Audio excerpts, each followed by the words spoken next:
Assalamualaikum warahmatullahi wabarakatuh. Bismillahirrahmanirrahim. Alhamdulillah wassalatu wassalamu ala Rasulillah wa alihi wa sahbihi wa mawalah ma ba'du.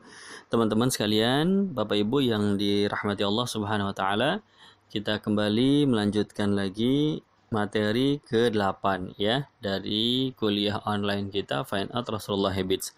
Apa yang dilakukan oleh Rasulullah SAW kira-kira saat suasana sudah menuju pukul 8 pagi. Baik ya, jadi sudah kita bahas bahwa Rasulullah mengunjungi atau menyinggahi satu demi satu kediaman Ummul Mukminin sejak pukul 6 sampai pukul 7, pukul 7 sampai pukul 8 ya. Jadi lawatan beliau akan berakhir di pukul 8. Artinya genap sudah ke-9 hujrah Ummahatul Mukminin beliau singgahi kurang lebih satu rumah 15 menit atau 10 menit ya, dan itu akan berakhir beliau menuju ke Masjid Nabawi. Jadi masjid adalah tempat ke-10 yang beliau kunjungi ya. Satu demi satu sudah disinggahi. Terakhir beliau akan menuju ke masjid, tapi tidak lama di masjidnya, hanya sebentar saja melihat ke kondisi para ahlu sufa ya, atau para sahabat yang berada di masjid.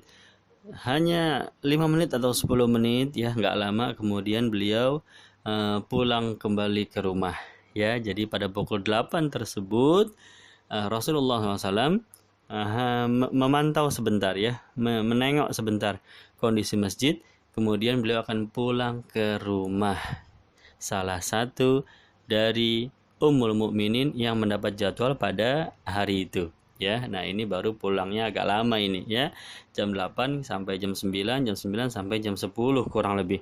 Jadi 2 jam pada pagi hari Nabi beristirahat atau Nabi berada di rumah salah satu dari istrinya. Jadi Rasulullah SAW memiliki jadwal yang sangat adil bagi istri-istri beliau ya. Yang dari keadilan beliau yang pertama adalah setiap pagi pasti dikunjungi ya, dan yang kedua adalah setiap istri memiliki jadwal yang sama rata ya. Jadi pada hari ini siapa, besok siapa, besoknya lagi siapa, dan begitu seterusnya ya, kecuali jadwal menetap dari Sayyidatuna Saudah radhiyallahu anha ya. Sayyidatuna Saudah beliau memberikan jadwal menetapnya untuk Aisyah ya. Beliau yang dengan kerelaan sendiri, dengan keredaan beliau sendiri mengatakan kepada baginda Nabi, ya Rasulullah, kalau nanti jadwal hari-hari saya, maka saya relakan engkau berada di Sayyidatuna Aisyah ya. Jadi jadwalnya untuk Aisyah. Jadi kalau semua istri Nabi mendapatkan 1 hari, maka Aisyah mendapatkan 2 kali ya, karena yang satu berasal dari Sayyidatuna Saudah. Jadi Rasulullah hanya mengunjungi saja di pagi hari, namun untuk menetap maka Nabi menetap di kediaman Aisyah radhiyallahu anha. Mengapa demikian? Karena Sayyidatuna Saudah melihat bahwa kalau Nabi bersama Aisyah itu waktunya akan lebih produktif, waktunya akan lebih efektif. Untuk apa? Untuk mengajarkan Aisyah ya, untuk menyampaikan ilmu-ilmu yang beliau miliki ya, untuk meneruskan kembali pengetahuan beliau, dibandingkan kalau Nabi bersamanya ya, artinya bersama Saudah. Karena Sayyidatuna Saudah itu usianya ketika hijrah ke Madinah sudah 58 ya, menikah dengan Nabi usia 55 ya, kemudian 3 tahun kemudian hijrah ke Madinah usianya 58. Sementara Sayyidatuna Aisyah ya pada saat itu usianya 9 tahun dan wanita yang paling cerdas di antara seluruh perempuan dari bangsa Arab ya. Sayyidatuna Aisyah itu wanita yang paling cerdas. Bahkan ulama mengatakan dari seluruh perempuan di muka bumi, Sayyidatuna Aisyah radhiyallahu anha adalah perempuan yang paling cerdas. Itulah mengapa sebabnya Allah memerintahkan Rasulullah SAW untuk menikah dengan Sayyidatuna Aisyah walaupun ketika hijrah usianya baru 9 tahun. Ya, kenapa? Ya karena eh, hanya beliau yang bisa merekam dengan sangat lengkap ilmu-ilmu yang akan disampaikan oleh Rasulullah SAW. Ya, maka usia 9 tahun Nabi menikah dengan Sayyidah Aisyah dan ilmunya ditransfer dengan demikian banyak. Ketika Rasulullah wafat, ya Aisyah itu baru berumur 18 tahun. Ya, 18 tahun atau 19 tahun sekitar itu. Ya, begitu Nabi wafat, Sayyidatuna Aisyah yang usianya masih sangat muda, masih 18 tahun, tapi full dengan ilmu dari Rasulullah SAW. Maka Sayyidatuna Aisyah menggantikan posisi Nabi, meneruskan dari ilmu-ilmu yang beliau dapat dari Rasulullah SAW. Oleh karena itu, tidak heran Sayyidah Aisyah adalah perempuan yang paling banyak meriwayatkan hadis dari Rasulullah SAW. Inilah dia rahasianya mengapa Aisyah itu dinikahkan pada usia yang demikian dini. Ya karena mau bagaimana lagi waktunya hanya itu saja waktunya, nggak ada waktu lagi. Ya begitu hijrah mau nggak mau Aisyah sudah harus dipersiapkan untuk merekam ilmu pengetahuan dari Rasulullah SAW. Ya kalau misalnya nunggu usia 15 tahun berarti hanya sisa 3 tahun saja, 3 tahun terakhir dari umurnya Rasulullah SAW kan begitu ya. Allah Maha tahu ya sampai kapan Rasulullah akan diwafatkan dan kapan waktu yang paling tepat Rasulullah menikahi Sayyidatuna Aisyah ya. Jadi memang atas perintah Allah ini ya, Rasulullah menikahi Sayyidatuna Aisyah atas perintah Allah.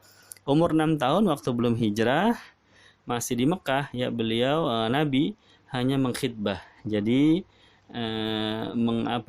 mengikat ya, tapi begitu hijrah itulah dia waktunya Aisyah tinggal bersama Rasulullah SAW. Memang kebutuhannya untuk itu, untuk utamanya adalah untuk menerima ilmu dari Rasulullah Sallallahu Alaihi Wasallam ya, begitu. Baik, jadi kita kembali ke rutinitas.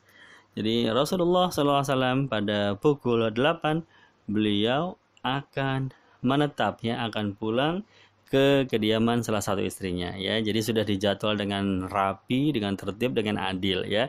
Hari ini pulang ke rumah Sayyidatuna Zainab, ya besok pulang ke rumah Sayyidatuna Sofia, besok pulang ke rumah Sayyidatuna Maimunah, besoknya lagi terus bergiril ya, sampai ketika dapat jadwal Sayyidatuna Saudah itu diberikan untuk Aisyah, begitu, dan seterusnya seperti itu. Jadi beliau akan pulang dan akan menetap agak lama ketika pukul 8 ini sampai kurang lebih pukul 10 pagi, 2 jam ya. Nah, apa yang dilakukan Rasulullah SAW kalau sudah berada di rumah ya? Nah, kalau ini boleh dibilang Nabi sudah berada di rumah, artinya Nabi sudah pulang ke rumah ya. Kalau tadi pagi-pagi pukul 6 belum bisa dibilang pulang ya, hanya singgah saja sebentar, hanya menjenguk saja sebentar ya. Tapi kalau yang pukul 8 ini Nabi sudah menetap di rumah. Apa yang dilakukan oleh Rasulullah SAW ketika di rumahnya? Yang pertama, Nabi membantu dari segala keperluan ya, dari segala pekerjaan rumah tangga istrinya ya. Jadi Nabi tidak pernah malu untuk membantu pekerjaan rumah daripada istrinya. Ya, ada seorang sahabat bertanya, "Wahai Ummul Mukminin Aisyah, apa yang dikerjakan oleh Nabi kalau sedang di rumah?" Maka Nabi SAW menjawab, "Ma yaf'alu," Sayyidah Aisyah menjawab, "Ma yaf'alu ahadukum fi mihnati ahli." Ya, biasa saja seperti kalian kalau sedang ada di rumah. Ya, Nabi juga begitu sama. Yakhsifuna alaih wa yakhitu thawbah wa yarfa' da'lwah ya. Nabi itu menjahit, Kalau sendalnya putus dijahit sendiri, kalau ada baju yang robek ditambal sendiri, ya. Kemudian juga mengisi air bak mandi, ya, sehingga penuh bisa dipakai oleh istri-istri beliau sallallahu alaihi wasallam, ya. Kalau sedang dapat rezeki, ada yang bisa dibelanjakan, Nabi akan berangkat sendiri ke pasar, ya, kemudian membeli bahan makanan, ya, secukupnya untuk persediaan istri beliau di rumah. Nggak pernah malu Rasulullah SAW, ya, beliau memandang dirinya sama seperti orang lain, sama seperti sahabatnya, tidak pernah merasa beliau adalah seorang pemimpin, ya, kastanya yang paling tinggi, harus dihormati, harus dihargai, enggak. Ya, jauh sekali dari sifat yang seperti itu Rasulullah Shallallahu Alaihi Wasallam, ya, membersihkan rumah, merapikan rumah dan seterusnya. Ini yang dilakukan oleh Nabi ketika berada di rumah. Atau, ya, ketika beliau sudah menetap di rumah, maka Nabi menerima para tamu. Ya, ini juga merupakan jam khusus bagi para sahabat untuk berkonsultasi secara pribadi, ya, atau hanya untuk menemui Nabi secara pribadi. Ya, kalau ingin menemui secara umum di khalayak ramai, sahabat nanti bisa menunggu di masjid, ya. Ini sebentar lagi mau ke masjid di Nabi nih, ya. Tapi kalau ingin menemui Nabi secara pribadi, secara private, maka ditemukannya lah di rumah, ya, seperti itu, ya. Dan sahabat rata-rata sudah tahu jadwalnya Rasulullah SAW, sudah tahu, ya, hari ini di rumah siapa beliau Shallallahu Alaihi Wasallam, apakah di rumah Ummu Salamah, apakah di rumah Ummu Habibah dan seterusnya, ya. Maka sahabat datang, ya, diterima oleh Nabi Shallallahu Alaihi Wasallam, mereka akan berbincang-bincang, menanyakan masalah dan seterusnya, ya. Jadi pintu rumah Nabi selalu terbuka untuk semua orang, ya, baik kaya, baik miskin, baik tua, baik muda, siapapun.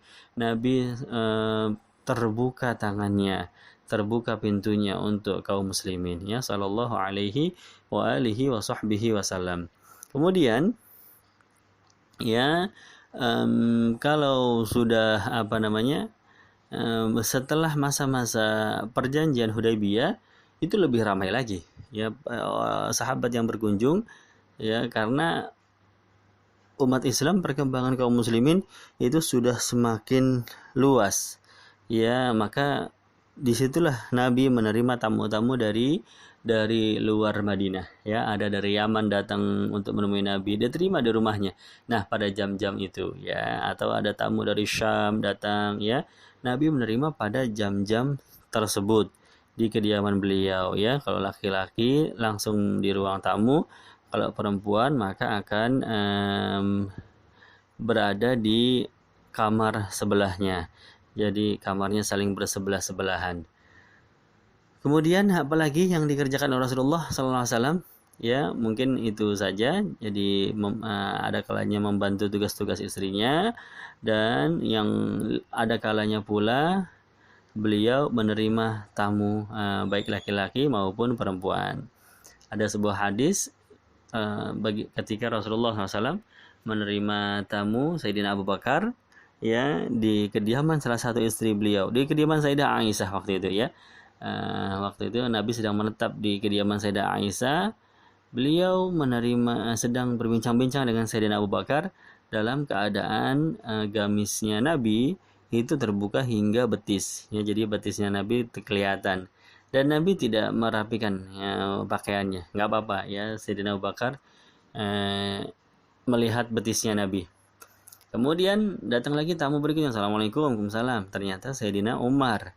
Maka dipersilahkan masuk, duduk di ruang tamu lagi, ya. Dan Nabi masih kelihatan betisnya, begitu, ya. Maka mereka bertiga berbincang-bincang. Kemudian datang lagi tamu berikutnya, Assalamualaikum, Waalaikumsalam. Wah, ini kedengarannya Sayyidina Utsman nih mau datang nih, ya. Maka Nabi merapikan gamisnya, ya, sehingga tadinya betisnya kelihatan jadi nggak kelihatan, ya. Kemudian Utsman masuk ke dalam kamar tamu dan mereka berbincang-bincang berempat. Selesai itu, pulanglah tamu-tamu Rasulullah SAW. Aisyah istrinya bertanya, ya Rasulullah, tadi Abu Bakar datang, ya, ayahnya, ya, tadi ayah saya datang. Kemudian Umar bin Khattab datang, ya, tapi engkau tidak merapikan pakaiannya, tidak membetulkan posisi pakaian sehingga betismu kelihatan, ya. Tapi begitu Utsman datang, engkau merapikan pakaiannya, menutupi betis. Kenapa ya Rasulullah? Aku malu, kata Nabi sallallahu alaihi wasallam. Aku malu sama Utsman. Ya, jadi betisku aku tutupin.